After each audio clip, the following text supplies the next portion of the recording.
Muito bem, ouvintes do nosso especial TV 70 anos. Estamos recebendo hoje, estamos em contato com ele que é dublador, também é diretor. Ele que é dublador de muitos personagens de novelas mexicanas, dublador oficial do Fernando Colunga, também dublador do Al Pacino, Tom Cruise e muitos outros personagens. É a voz da dublagem. Boa tarde, Ricardo. Ricardo Schnetzer, tudo bem? Boa tarde, Thaís. Boa tarde, queridos ouvintes da Rádio Teletema. Nesse ano que estamos completando 70 anos da televisão brasileira, é uma honra estar aqui conversando com você. A honra é toda nossa, um prazer estar conversando com você e sempre ressaltando a importância da dublagem para nós, pessoas com deficiência visual. Porque se não fosse a dublagem, que seria de nós não entendendo outras línguas ou com toda essa interpretação fantástica que vocês, dubladores, têm e trazem para nós. Sim, Thaís, a dublagem, veja você, é mais um motivo para que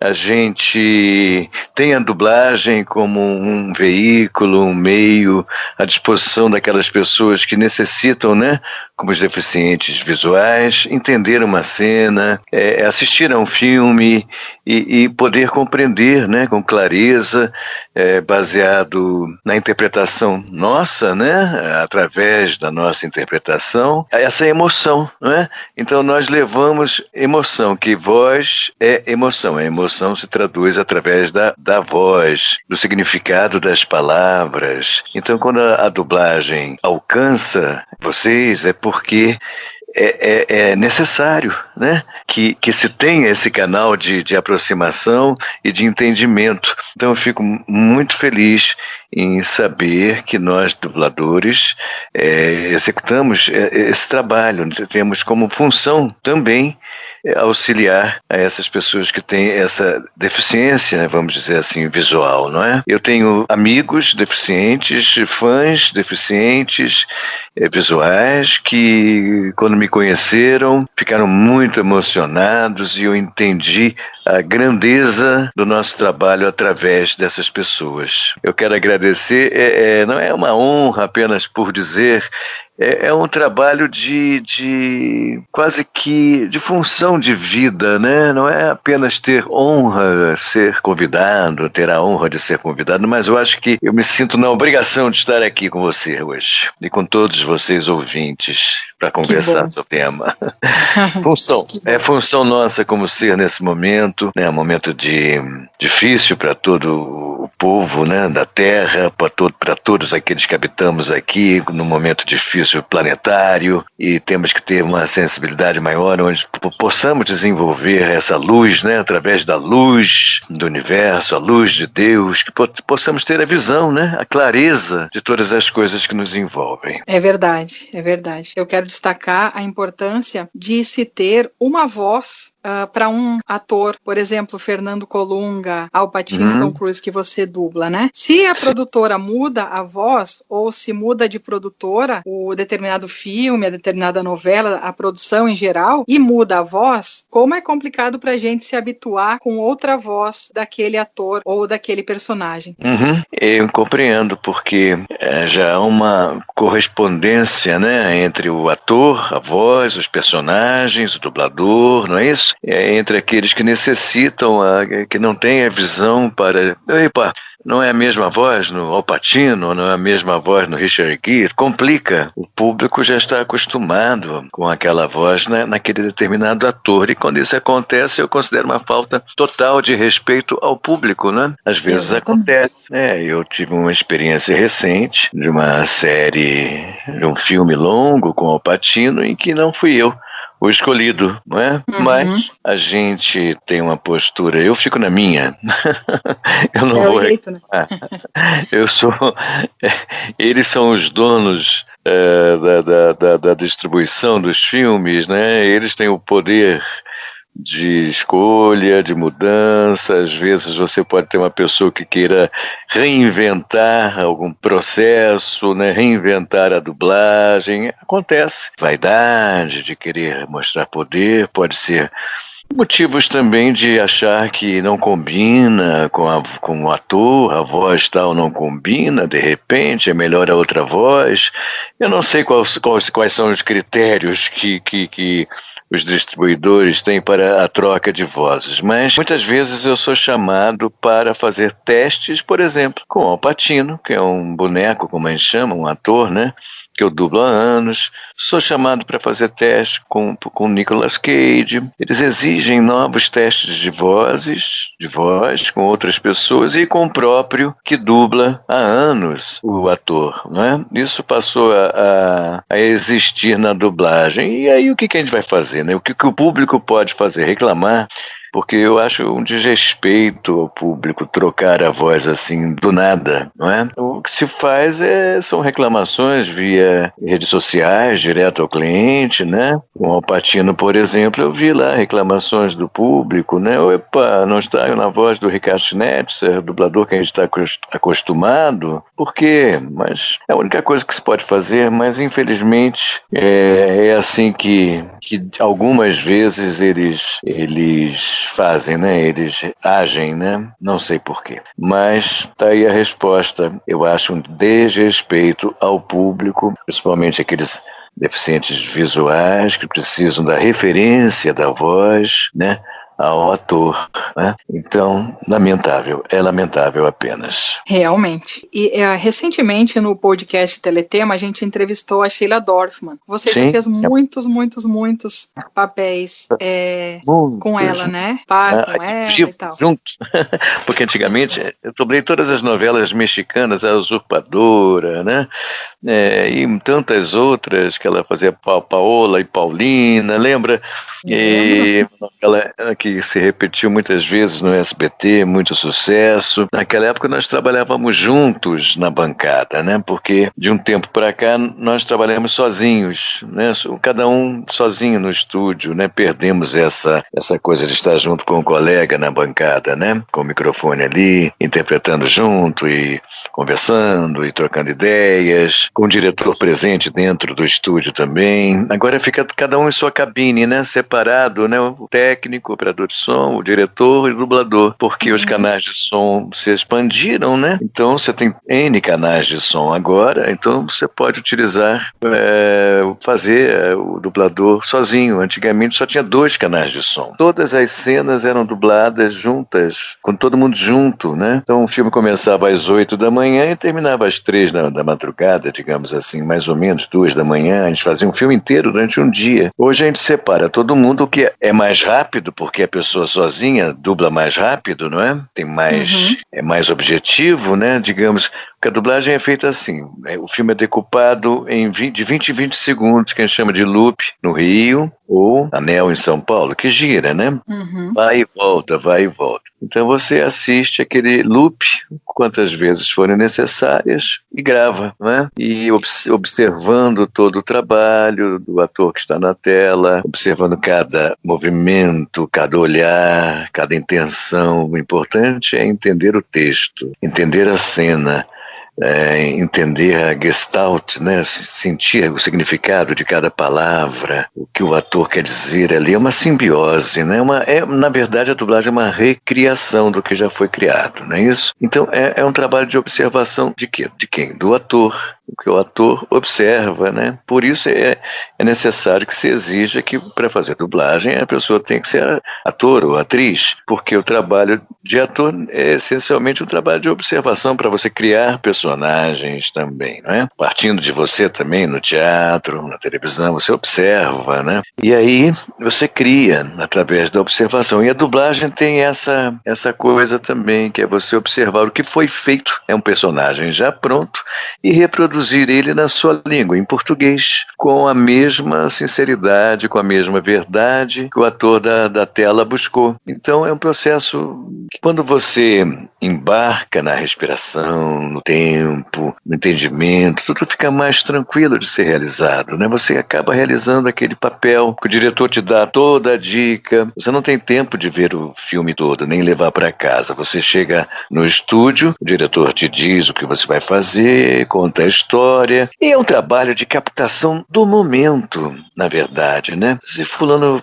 pisca o olho, assim, digamos, em relação à fala, ou faz um esgar, nós já sabemos que ele está se referindo a alguma coisa que ele fez no passado e que ele está conversando atualmente numa cena com uma outra pessoa. Sabe esses detalhes que a gente precisa ter no filme todo? Então a gente vai alinhavando essa emoção, né? O diretor vai ajudando a gente também, né?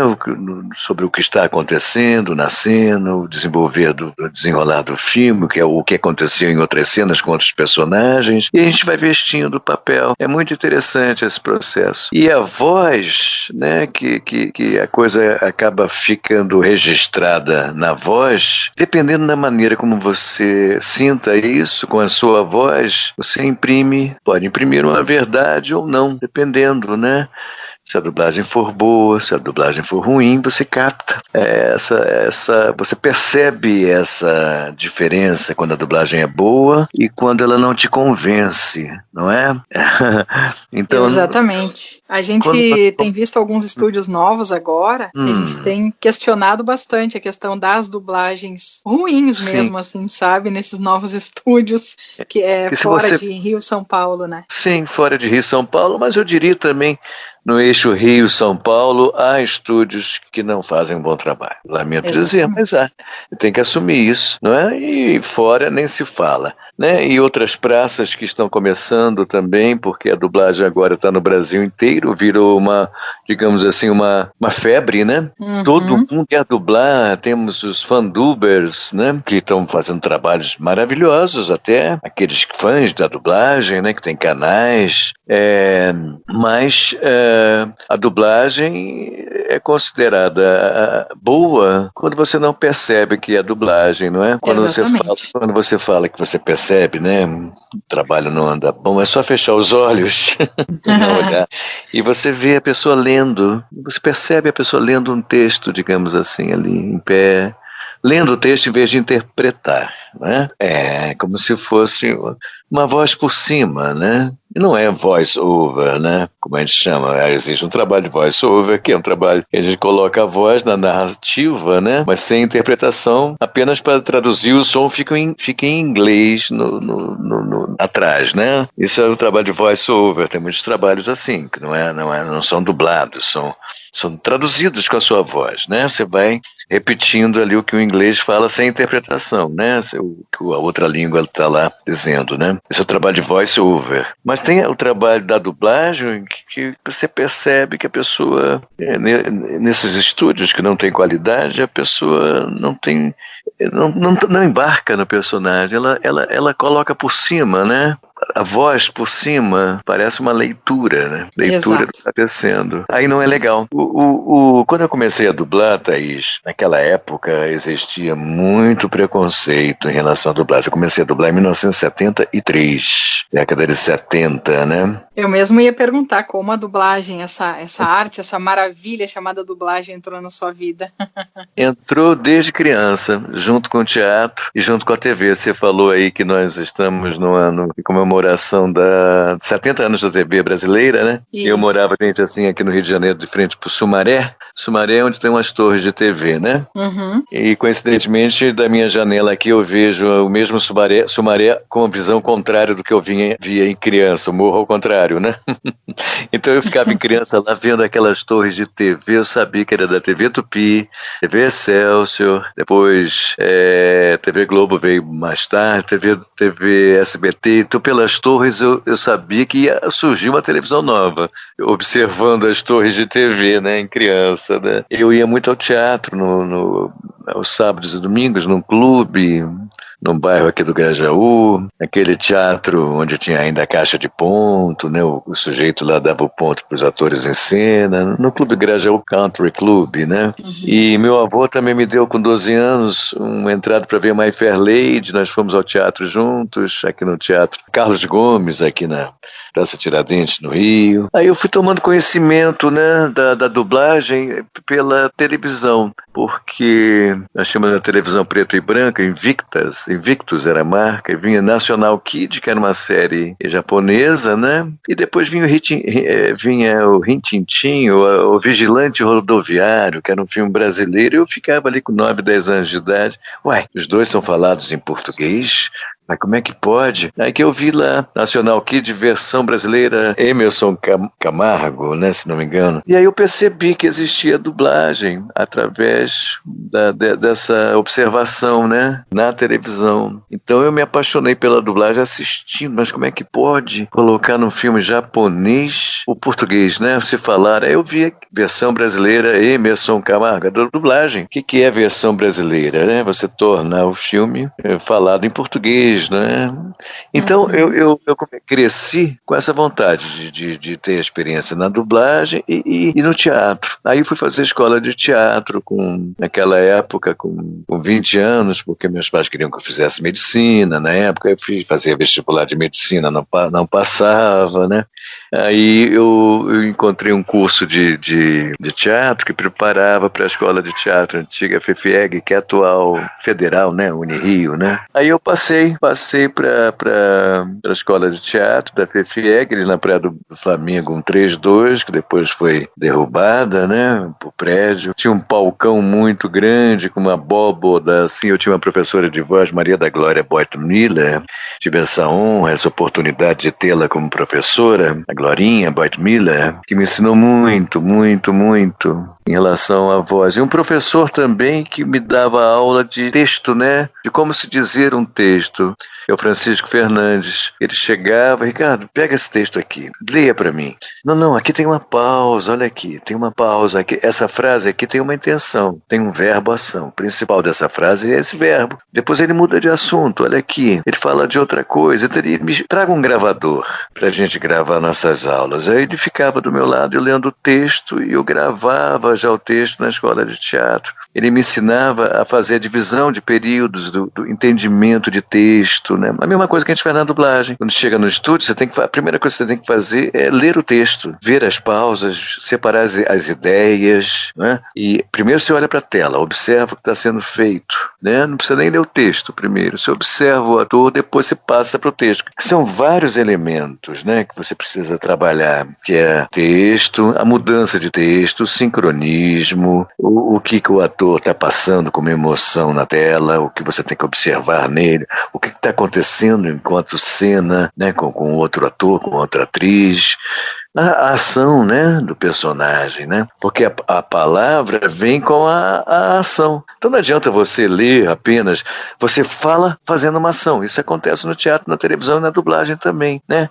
A palavra vem na ação do personagem. Então é muito interessante, é um trabalho de ator com outras características. Quer dizer, cada meio, cada veículo tem as suas características. A televisão tem um, o teatro tem outro, a dublagem tem outro, o circo outro, o cinema outro. A maneira de você dizer um texto, né? Diferentes, quer dizer, maneiras com veículos diferentes, mas o processo é o mesmo, praticamente. Subtexto, entendimento do texto, você tem o subtexto que nutre o texto, né? Porque senão fica vazio, você tem que ter um entendimento do texto e criar naquele texto um subtexto que nutra o texto, para que a coisa não fique vazia na hora de você gravar, né? Você faz correlações, né? Visuais, entendimentos, né? Enfim, da cena, senão fica vazia, fica apenas uma leitura. E é assim que a gente trabalha, né? Numa boa dublagem. Mas eu comecei em 73 aí, na escola de teatro, eu vi lá no mural, você que está começando o curso de ator, se interessa por dublagem, eu falei, claro, e tinha do meu lado o Herbert Richards Jr., que era filho do Herbert Richards. Você não quer fazer dublagem? Não sabia nem que ele era filho do Herbert Richards. Eu falei, quem é você? Eu sou filho do Herbert Richards.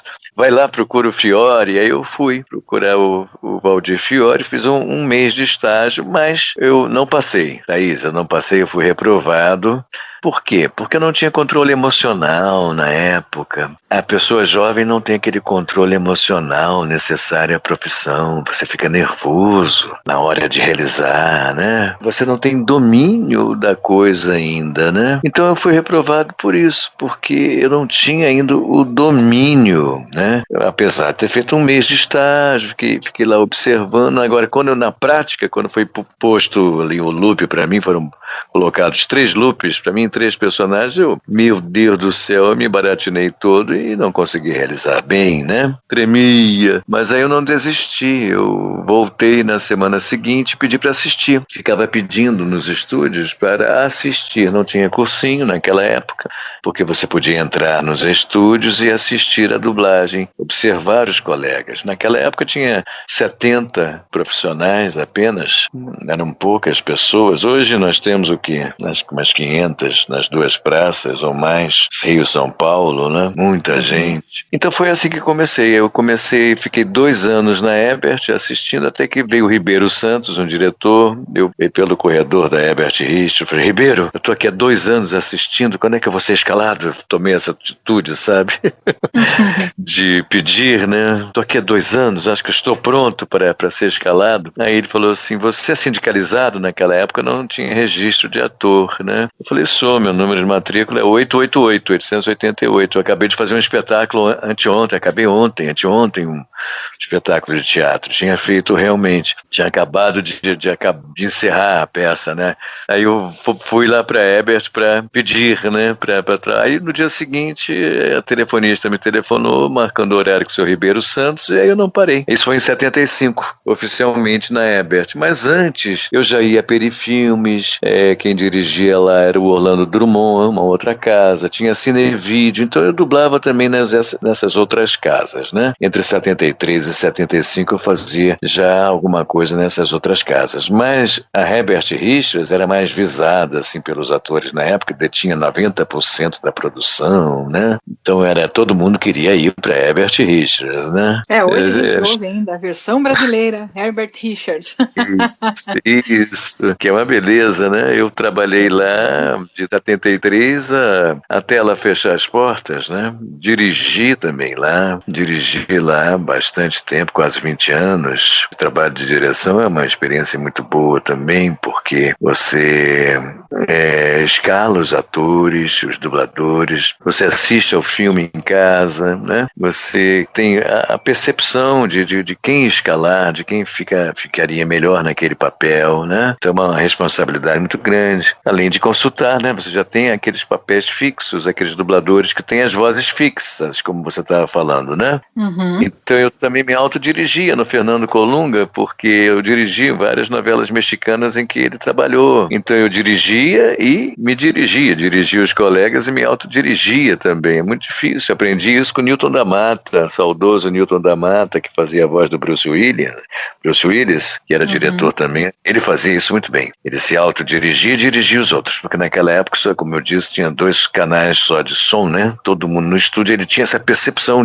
dele errar e ver o erro do outro, vamos repetir, aqui não estou bem, você não está bem, vamos fazer melhor. E ele me ensinou muito, como Angela Bonatti também, que foi a primeira mulher a dirigir na Ebert Richards, filmes, né? E a dublagem a gente tem que viver o dia a dia. Hoje eu só vou dublar à noite. Amanhã eu estou dublando desde 9 da manhã até as 9 da noite. A dublagem tem isso assim, me dá um tempo, né? Hoje eu estou aqui com você, né? Reservei esse espaço com todos os ouvintes para falar sobre a dublagem. E daqui a pouco eu vou me preparar para sair para dublar, né? Mas eu vou dublar mais à noitinha. Então a dublagem proporciona também essa...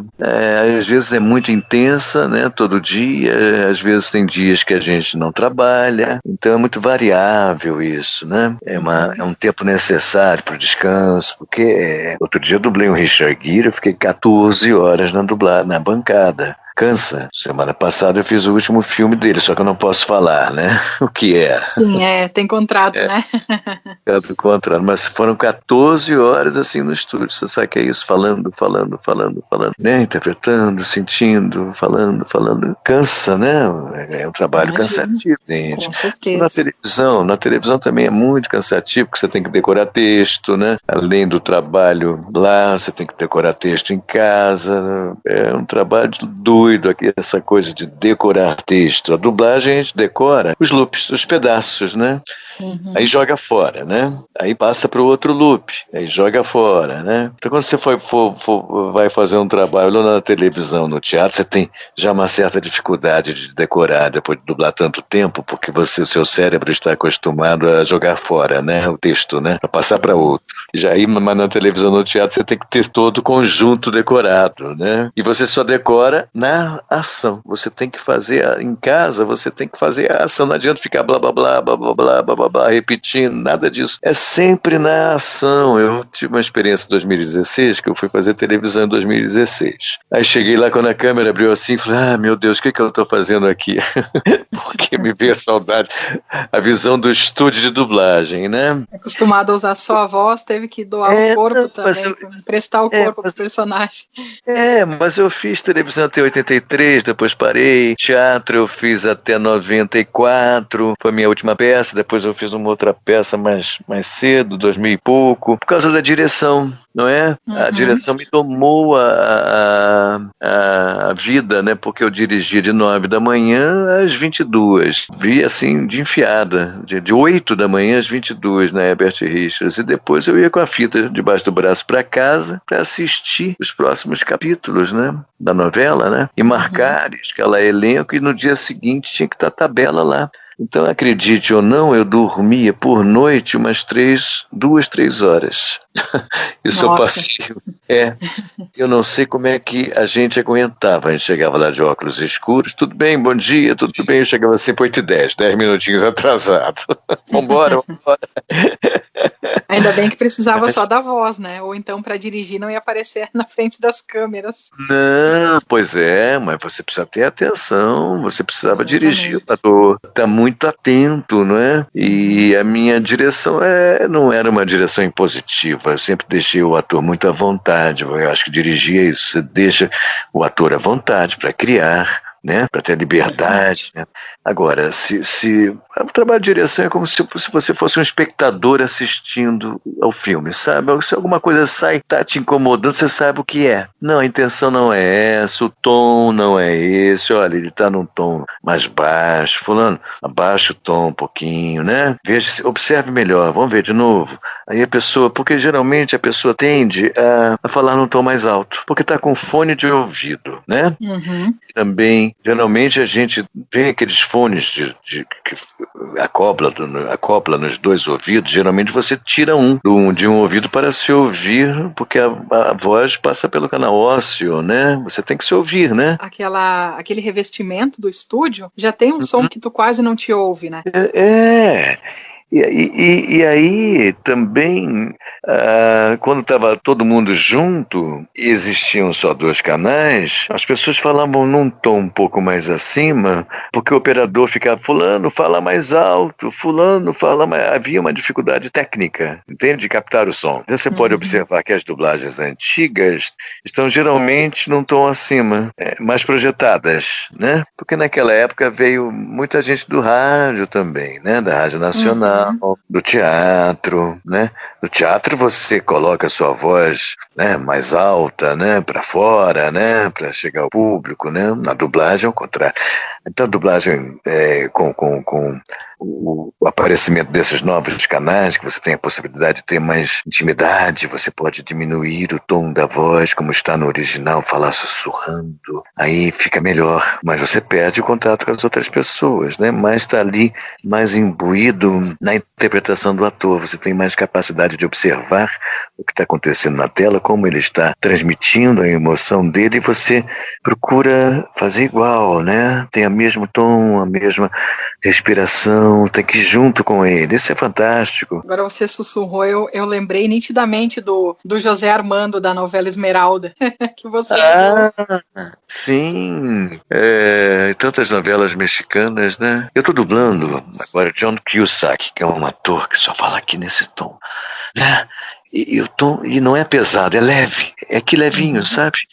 E ele é mau, vamos dizer assim, nessa série, não posso dizer qual é, que vai pro ar daqui a pouco, mas ele é um cara ruim. Então, olha, o tom dele, sabe, Thaís, é aqui, você vai fazer isso, você já fez isso? E como é que foi a morte daquela pessoa? Foi humana. O que você quer dizer com humana? Ele fala assim, entendeu? Um tom baixinho, ele manda matar crianças. Eu não posso falar mais. Uhum. É Assistiremos. Não, é muito semelhante ao momento que a gente vive para vender vacinas. Uhum. Enfim, deixa para lá isso.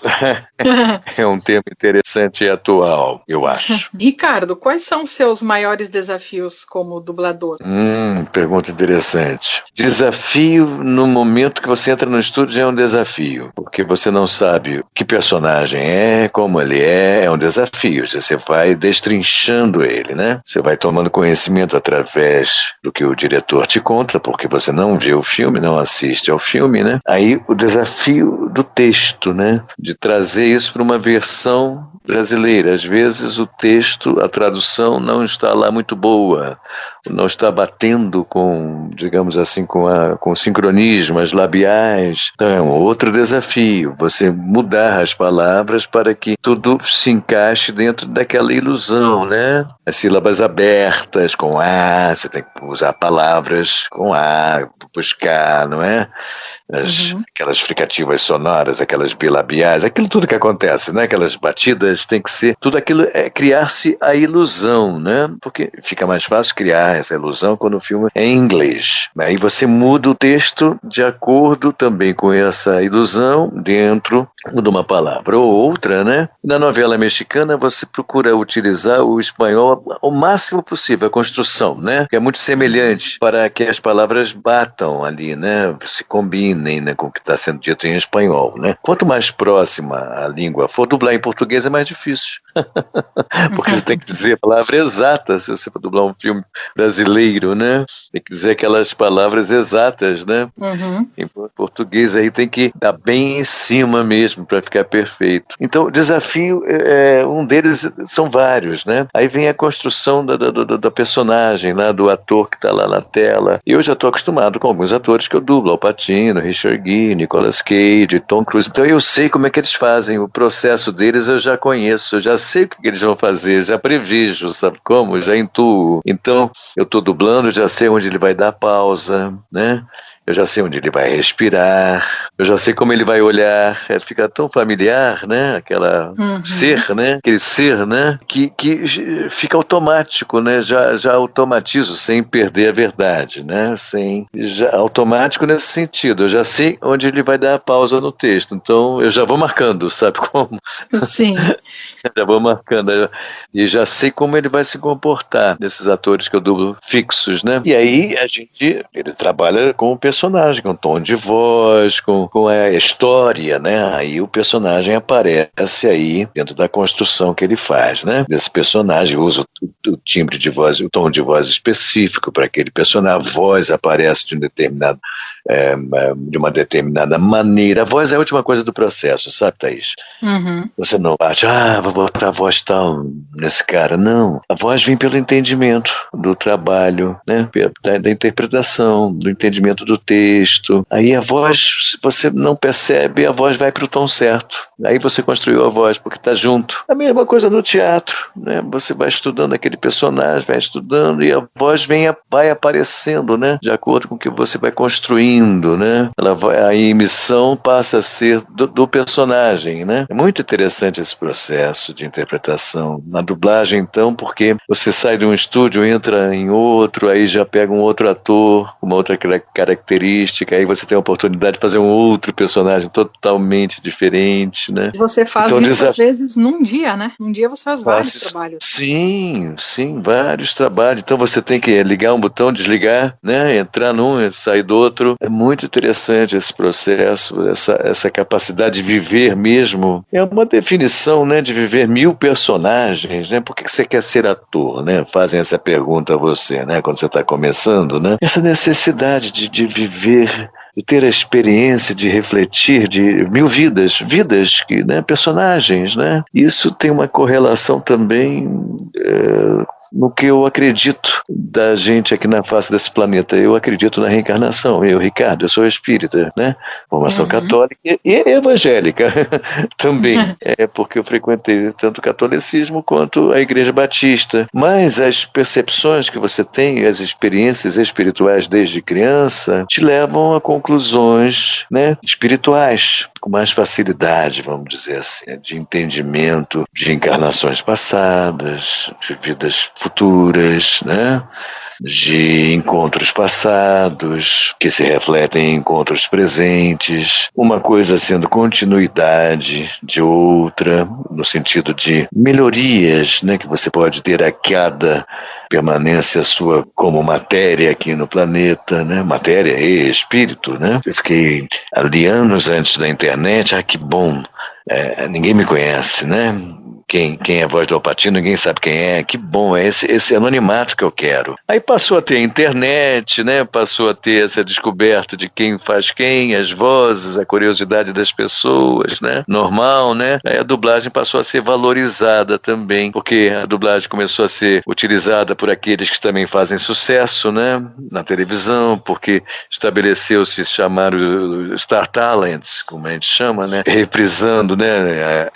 Uma visão americana, né, da voz que chama o público, né? Então a dublagem passou a ser valorizada, né, sob esse aspecto também, né, de chamar público através da voz de um ator conhecido, digamos assim, da televisão, né, ou do cinema, ou do teatro, da música, um cantor, não é? Então a dublagem passou a ser mais valorizada pela qualidade dela, que nós desenvolvemos principalmente na Herbert Richards, uma qualidade fora do comum, que era a exigência do seu Herbert. O seu Herbert, muito exigente com a qualidade, né? Por isso que ele detinha 80%, 90% do mercado, porque a qualidade era boa, né?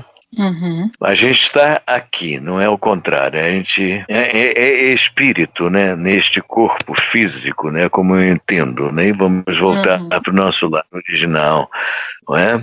Uma bagagem. Então, quando você diz para mim que você é bem recebida por mim, meus fãs, é isso, a dublagem me deu a oportunidade, não de estar na frente das câmeras, mas estar com a minha interpretação, com o meu conteúdo emocional para as pessoas, com Al Pacino, com Nicolas Cage, com grandes atores aí do cinema, né, em que eu empresto a minha emoção, a minha voz. Então, é esse o meu barato da minha vida. O barato da minha vida é a dublagem. Você não precisa estar na frente de uma câmera para aparecer ali, não é esse o trabalho. O trabalho é de transmitir a emoção, entendeu? E para nós é muito mais significativo, não querendo desmerecer o trabalho do ator, mas muito mais significativo o trabalho de vocês, dubladores, porque você, para mim, é a voz, e você, para mim, é o Carlos Daniel da Usurpadora, é o Zé Armando da Esmeralda, é o Fernando José, é o fulano ciclano, é os personagens do Al Pacino, do Tom Cruise. Uma linda mulher, quem não se lembra desse filme? Exatamente. Ficou marcado, né? Então, são tantos personagens que... Glorinha Boitmiller, essa minha professora, dizia, voz é emoção, né? A voz traduz o que você traz na alma. É a alma da pessoa. Exatamente. É o rosto, né? Então, o que entra na... Às vezes você não se lembra do rosto de um ator, mas você se lembra da voz de um dublador, você sabe que aquela voz você conhece, de algum lugar. Tanto é que a gente vai à rua, né? Eu conheço você, a pessoa tem assim, você começa a falar com alguém, né? Mercado, banco, posto de gasolina. Eu conheço você. Não é você. Eu conheço a sua voz. Exatamente. Não é? Você faz televisão? Não, você é dublador. Ah, que legal, você dubla fulano. Já ouvi sua voz. Fica na mente, fica guardado no subconsciente da pessoa a voz. Isso não é legal? É muito legal. Então, e você já fez alguma novela como ator ou só dublador mesmo? Bom, voltando àqueles tempos, né? né? Comecei na TV Educativa, no Canal 2, que era TV Brasil, atual chamava-se TV Educativa aqui no Rio de Janeiro, trabalhando em televisão lá, onde eu fazia uma série chamada Márcia e Seus Problemas. Era Lidinha Bronde, Sueli Franco, eu, Tete Britzel, um elenco de 5 ou 6 pessoas, e depois a gente abria para um papo psicanalítico, né? Eu fazia o namoradinho da Márcia, né? Os seus problemas. A Márcia era a Lidinha Bronde, que não está mais fazendo televisão. Então eu sou dessa época. Então eu tive essa escola na TV Educativa do Rio, onde eu fiz muita coisa lá. E também trabalhei na produção, porque eu fiz jornalismo também. Junto com a escola de teatro, eu fiz comunicação social, jornalismo, né? Uhum. Então eu tive um estágio na produção, eu era assistente de produção de uma produtora, Cecília Coelho, na TV Educativa. Então eu aprendi muito a editar programa, apresentava programas. Depois eu saí da TVE em função da dublagem, porque lá se batia ponto de manhã, às 8 da manhã não tinha hora para sair, televisão, né? Na TV Globo, eu fazia testes, como eu te disse, para papéis, passava e depois não era mais, mas fazia as participações, né? Fiz muito Caso Verdade, Caso Especial, eram papéis pequenos, né? Não de continuidade, né? No Astro eu fiz um daqueles que matou Salomão Rayala, fazia da turma do Felipe, né? Na época, né? Que eu me lembre assim. E agora, em 2016, veio o Eta Mundo Bom, direção do Jorge Fernando, que eu não via há 40 anos, né? E que eu fui chamado para fazer um teste para uma rádio, era a radionovela da novela Eta Mundo Bom, né? A novela que passava o Eta Mundo Bom. Só que nós gravávamos no mesmo cenário, ali no Projac, né? A rádio tinha um cenário, Rádio Esmeralda, Rádio Diamante, se não me engano. E toda quinta e sábado a gente ia gravar ali no cenário, no Projac, e com o texto decorado, porque com câmera, né? Não era só a voz. Sim. Então, essa novela foi vendida uma vez. Eu tenho uma tia que vai para os Estados Unidos, vez ou outra, me telefonou. Estava passando lá a novela Herança de Ódio, a novela da rádio que passava na novela Eta Mundo Bom, né? Que bacana. Então, Herança de Ódio, né? E aí passava lá nos Estados Unidos, durava 3, 4, 5 minutos, né? O capítulo, como se fosse um capítulo da novela de rádio, né? Sim. Mas a própria novela não passava, só era ouvida, mas passava, a novelinha ainda passa na Globoplay, né? Você digita lá Herança de Ódio, são 96 capítulos. Então eu fui contratado em 2016 e fiz esse trabalho de televisão com câmera, tinha 4, 5 câmeras, né? Ali toda quinta e sábado a gente gravava 6 episódios por dia, né? E com a ação, com texto decorado. Aí que eu sentia dificuldade, aquela dificuldade de decorar o texto, né? Porque era obrigado a decorar, né? O diretor pedia, não era leitura apenas de rádio, novela, era ação sendo feita ali da cena, né? Decorada. Então essa foi a minha última experiência em televisão, não é? Novela foi a única que você fez, assim? Com mais... Além do Astro, né? Do início ao fim, né? O Astro, eu caí na besteira de ligar para a Janete Claire. Aquelas coisas. Eu falo mesmo porque eu estava ensaiando na casa de uma amiga dela, que era escritora também. Eu estava ensaiando uma peça de Brecht, Mãe Coragem. E aí ela liga, você está no Astro, né? Da Janete? Eu vou ligar para a Janete. Ela pegou o telefone e ligou para a Janete. Eu falei, não faça isso. Não, eu vou dizer que você... Resultado, a Janete me cortou da novela. Nossa. Então, acontecem coisas assim, de repente... Cadê? Eu liguei para a produção. Eu não apareço mais. Pergunta da Ariel Filho. Eu falei, não vou perguntar, eu já sei o que aconteceu. A Wanda Fábia, que era uma escritora, não sei se é viva ainda, ligou para a Janete, dizendo que me conhecia, para pedir a ela que aumentasse o meu papel. Eu falei, não faça isso, pelo amor de Deus. Cortar, né? Isso não se faz, entendeu? Então, a gente, quando é jovem, porque aí a gente chega a uma conclusão contando essa historinha, que na época a gente sofre, né? Porque chances perdidas, a gente tem que ter uma postura, tem que saber ter ética dentro dos meios, dentro da dublagem, dentro da televisão, dentro do teatro, tem que saber transar a coisa. Transar nesse sentido, né? Saber chegar, né? Saber procurar um diretor. Então quem está começando, por exemplo, vem de cursinho de dublagem, precisa procurar os diretores para que seja ouvido. E tudo isso tem que ter muita tática nisso aí, né? A pessoa não pode ser insistente, né? Eu passei 2 anos ali, os diretores me viam sentadinho ali na Ebert, né?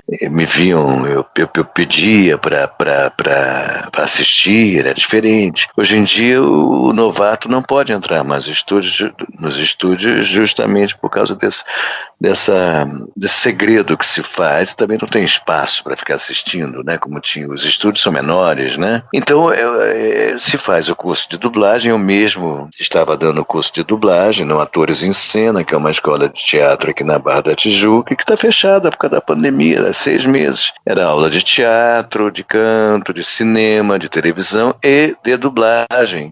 Estamos parados por causa da pandemia, né? Maior prejuízo. Ricardo, o papo está muito bom, Ricardo. Olha, quero muito te trazer de volta aqui para o programa Teletema, para a Rádio Teletema.